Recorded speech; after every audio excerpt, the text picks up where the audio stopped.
बच्चों, good morning. I am DP Indral, lecturer Hindi, government higher secondary school Jakhwar Kathua. प्यारे बच्चों, अभी तक आपने वीरगाथा काल और भक्ति काल पढ़ा है। आज हम नीति काल पढ़ने जा रहे हैं। इसके अंतर्गत हम इनका नामकरण बताएंगे और इसकी खास बातें अर्थात प्रमुख प्रवृत्तियां का वर्णन करेंगे। प्यारे बच्चों, रीतिकाल का प्रवर्तक केशवदास को माना जाता है।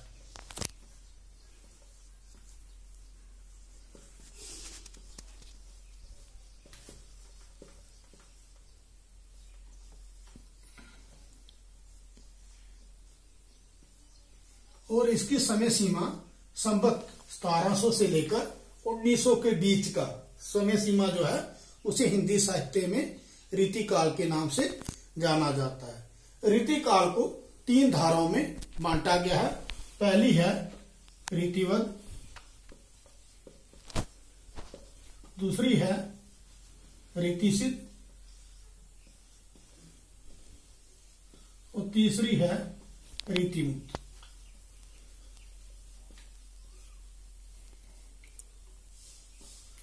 रीतिवद कवियों में केशवदास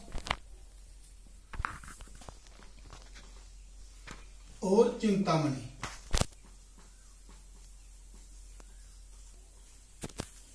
कवियों के नाम आते हैं। रीति सिद्ध में बिहारी, नृप शंभु।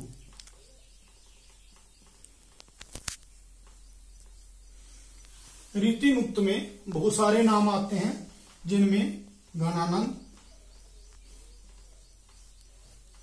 बोधा, आलम, ठाकुर, बिहारी, भूषण इत्यादि। अब हम इनकी बात करते हैं नामकरण की। रीतिकाल को सबसे पहले मिस्र बंधुओं ने अलंकृत नाम दिया।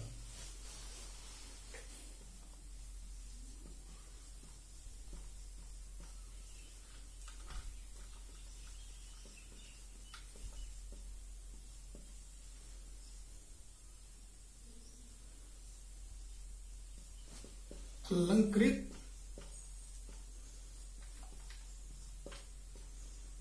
काल। डॉक्टर सार ने कला काल नामकरण दिया।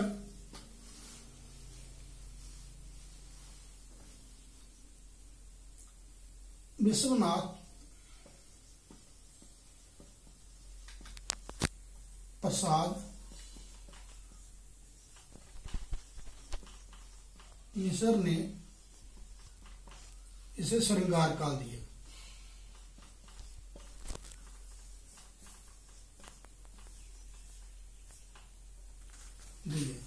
और चौथा है जो आप पढ़ते हैं रीति काल, आचार्य रामचंद्र शुक्ल।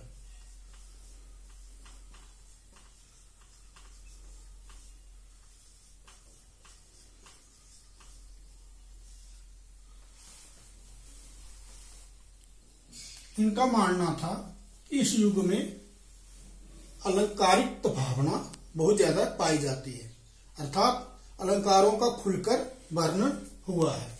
जबकि डॉक्टर रसाल का कहना था कि इस समय कला का बहुत ही विकास हुआ, इसलिए इसका नाम कलाकाल ही होना चाहिए। विश्वनाथ प्रसाद मिश्र ने कहा है कि इस युग में श्रृंगार रस की प्रधानता थी।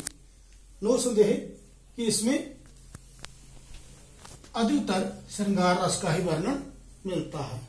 आचार्य रामचंद्र शुक्ल ने इसकी जो प्रमुख प्रवृत्ति थी रीति, उसके आधार पर इसका नाम रीतिकाल रखा।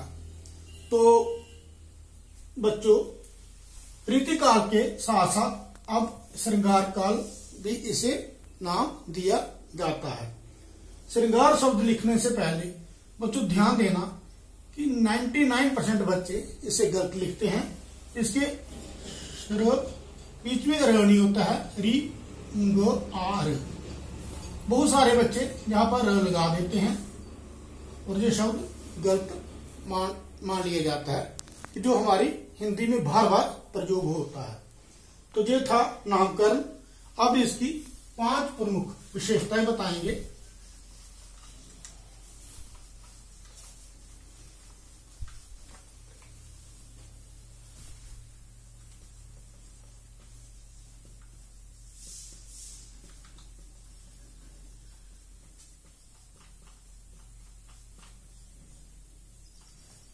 पहली है नारी का स्वरूप।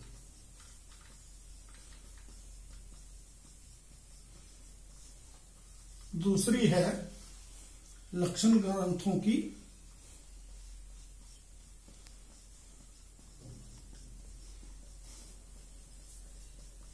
प्रधानता। तीसरी है प्रकृति चित्रण।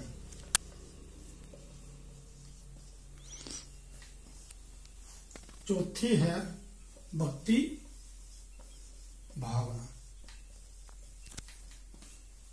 5वीं है नीति। 6ठी आश्रयदाताओं की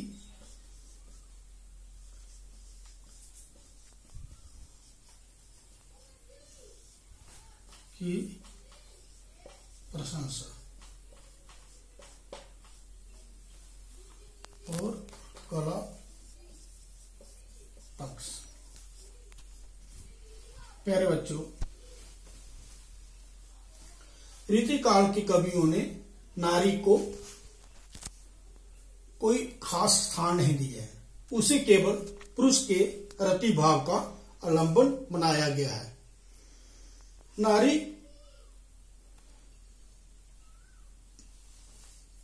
उन्होंने नारी के सामाजिक स्तर को नहीं समझा है। कहीं भी नारी का जो हार श्रृंगार है, अंग प्रत्यंग की शोभा, हाव भाव, विलास चेष्टाएं इत्यादि का ही खुलकर वर्णन किया है। कहीं भी उसको समाज में स्थान देने की बात नहीं की है। यही कारण था कि रीतिकाल का बहुत सारा साहित्य जो है वो अश्लील माना जाता है। लक्षण ग्रंथों की प्रधान था।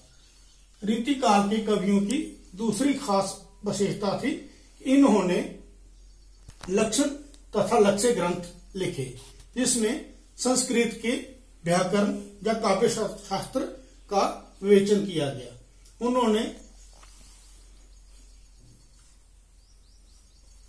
उन्होंने जितने भी काव्य रूप थे उनके लक्षण तय किए और उनकी परिभाषाएं दी। जैसे दोहा किसे कहते हैं,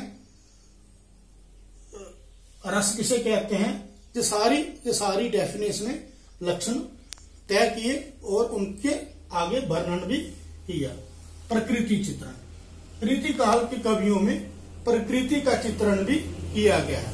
ये प्रकृति चित्रण अक्सर नायिका की मनोदशा या ब्रीहि व्यथा को प्रकट करते वक्त दर्शाया गया है। जैसे एक उदाहरण मैं बताऊंगा। गहरी गहरी झीनी बूंद है परती मानो, गहरी गहरी घटा गेरी है गगन में। अर्थात बाहर गोपी कहती है कि बाहर धीमी धीमी बारिश हो रही है और सारे आकाश को काली घटाओं ने घेर रखा है। तो जहां आकाश, काली घटाएं, ये सब क्या है, प्रकृति के रूप हैं। भक्ति भावना। रीतिकाल में भक्ति का नाम तो मिलता ही नहीं है, फिर भी कहीं ना कहीं कुछ कवि थे जिन्होंने भक्ति के पद भी लिखे हैं। जैसे बिहारी ने लिखा है, मेरी भव भाता हरो राधा नागरी सोए, जा तन की जाई पड़े श्याम हरत दुति होए। तो कुल मिलाकर कहीं ना कहीं हमें भक्ति का कोई ना कोई अंश कोना मिल भी जाता है। क्यों? इसका एक कारण यह भी था कि रीतिकाल भक्ति काल के बाद में आया था। तो कहीं ना कहीं कोई ना कोई कवि जो था वो भक्ति के बारे में लिखता था। नीति जो है ज्ञान की बातें जो थी, नीति के दोहे ये रीति काल के कवियों की बहुत बड़ी देन है। इस काल के बहुत सारे कवि हैं जिन्होंने अपनी बातों में बहुत बड़े बड़े उपदेश दिए हैं। बिहारी के नीति के दोहे जग प्रसिद्ध है। वृंद के भी दोहे आपने पढ़े भी हैं और सुने भी हैं। तो ऐसे ही एक दोहा वृंद का मैं आपके सामने उदाहरण देता हूं। अपनी पहुंच विचारी के कर्तव्य करिए धोर, तेते पांब पसारिए जेती लंबी सोर। वृंद जी कहते हैं कि अपनी पहुंच के अनुसार ही इंसान को काम करना चाहिए। चादर उतनी ही बिछानी चाहिए जितने लंबे पैर हों। तो कुल मिलाकर बिहारी के, वृंद के और भी कई कवि हैं रीति काल के जिन्होंने नीति का उपदेश दिया है। आश्रयदाताओं की झूठी प्रशंसा। रीति काल के कवि वीर गाथा काल के कवियों की तरह जिसका गाते थे, खाते थे, उनका गाते थे। ये राज दरबारी कवि हुआ करते थे।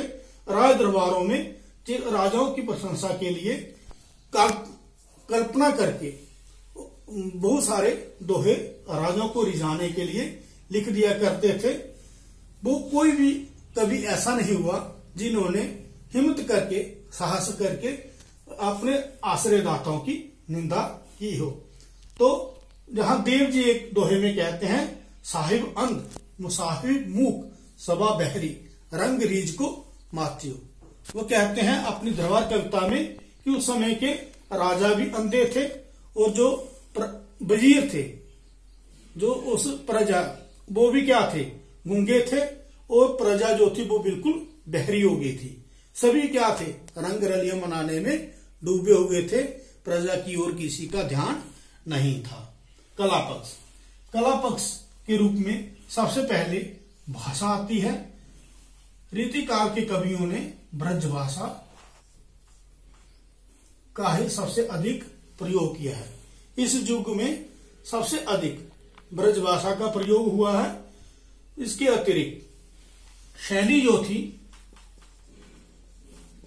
मुक्तक, सबसे अधिक रीतिकाल कवियों ने मुक्तक शैली में अपने बात कही है।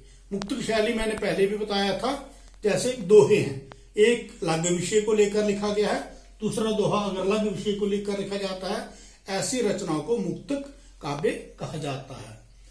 अलंकार के क्षेत्र में इन्होंने रूपक अलंकार का अधिक उपयोग किया है। उसके अतिरिक्त उपमा, अनुप्रास, यमक,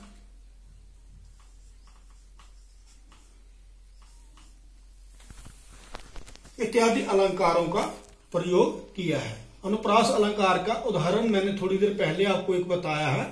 जहरी जहरी झीमी बूंद है प्रति मानो, ज ज ज 3-4 बार लगातार आ रहा है, तो वहां अनुप्रास अलंकार है। रस जो थे, इन्होंने श्रृंगार रस का खुलकर वर्णन किया है। हिंदी साहित्य में जितना वर्णन श्रृंगार रस का रीति काल में मिलता है, इतना अन्य कहीं भी किसी भी काल में नहीं मिलता है। तभी तो आचार्य विश्वनाथ प्रसाद मिश्र ने इस युग का नाम श्रृंगार काल दिया था। श्रृंगार काल के अतिरिक्त भूषण ने अपनी कविताओं में वीर रस का भी वर्णन किया है।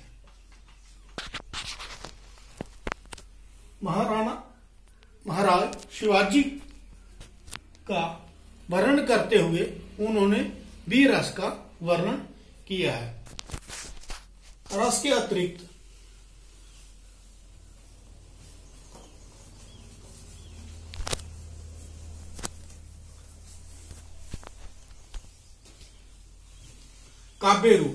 काव्य रूप इन्होंने प्रबंध काव्य कम लिखे हैं। अधिकतर इन्होंने मुक्तक काव्य ही लिखे हैं। जितने भी आप रीतिकालीन कवि पढ़ेंगे, किसी ने भी रामचरित जैसा कोई प्रबंध काव्य नहीं लिखा है। सभी ने मुक्त काव्य लिखे हैं। तो ये था रीतिकाल का संक्षिप्त वर्णन। प्यारे बच्चों, ये तीनों काल, वीर गाथा काल, भक्ति काल और रीतिकाल आपने 11th में पढ़े। इसके बाद 12th में हम पढ़ेंगे आधुनिक काल। आधुनिक काल क्या है, कैसे रीतिकाल से आधुनिक काल का आगमन हिंदी साहित्य में होता है, देखेंगे ब्रेक के बाद। That is all. Okay, stay home, stay safe.